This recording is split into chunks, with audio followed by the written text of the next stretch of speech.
In order to see that, we need to get these jackets off, we need to get the sleeving off, but first, in order to do that, we need to change into something a little more science-y.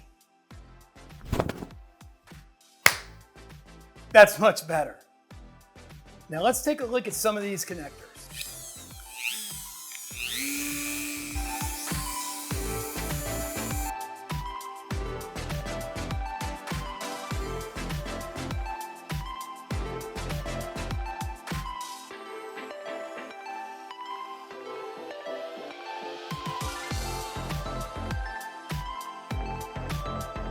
So for the silicone cable, you can easily see you have a metal jacket on the outside, surrounded by an inner rubber layer, and then another metal jacket.